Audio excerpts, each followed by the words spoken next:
اسلامی تاریخ کے بڑے امپورٹنٹ، بڑے ہی امیزنگ واقعات اس دن ہوئے ہیں، بلکہ شاید میں اگر یہ کہوں تو غلط نہ ہوگا کہ اسلامی تاریخ میں جو تاریخی دن ہیں، ہسٹوریکل ڈیز آتے ہیں، وہ عاشورہ کا دن ہے۔ سبحان اللہ۔ اب ذرا سب سنتے جائیے گا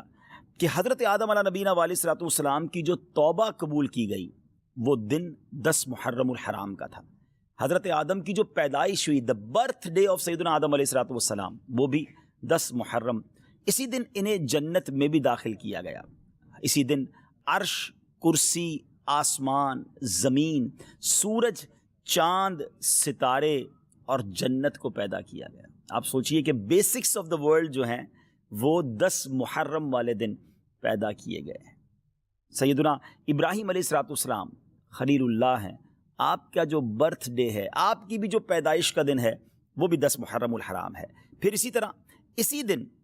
حضرت ابراہیم علیہ الصلوۃ والسلام کو جو آگ سے نجات ملی تھی، جو آگ گلزار بنی تھی، وہ بھی 10 محرم کا دن تھا۔ یہی وہ دن تھا جب حضرت موسیٰ علیہ نبینا علیہ الصلوۃ والسلام اور آپ کی امت کو نجات ملی اور فرعون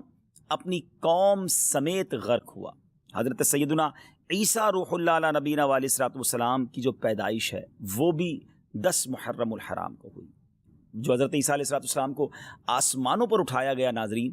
that was also the day of Ashura, وہ بھی دن 10 محرم الحرام کا تھا۔ حضرت نوح علیہ الصلوۃ والسلام کے زمانے کے طوفان کو کون نہیں جانتا، مگر اس طوفان سے جو فارغ ہونے کے بعد ان کی کشتی کوہ جودی پر ٹھہری تھی، وہ دن بھی 10 محرم الحرام کا تھا۔ حضرت سلیمان علیہ الصلوۃ والسلام کی بادشاہت پوری دنیا میں مشہور ہے، مگر جو یہ بادشاہت، یہ ملک عظیم آپ کو جو عطا کیا گیا، وہ دن بھی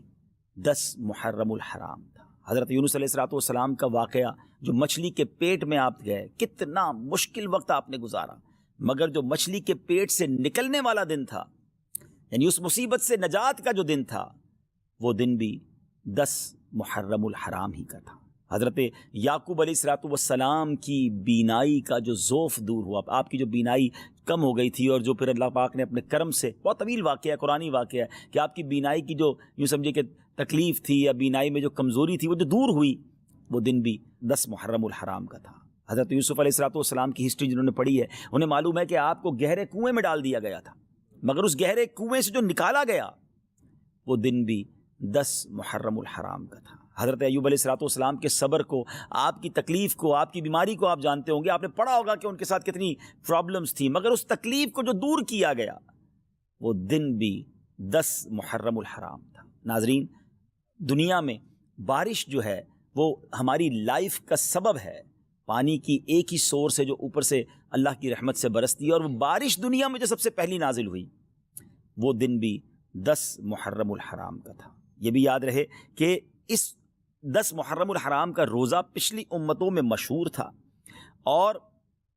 یہاں تک کہا گیا کہ اس دن کا روزہ ماہ رمضان کے روزوں سے پہلے فرض تھا، پھر اسے منسوخ کر دیا گیا۔ یہ تقریباً میں نے آپ کو 24 واقعات، انسیڈنٹ اور ایونٹس بتائے جو اس دن ہوئے، اور 25واں پھر وہ واقعہ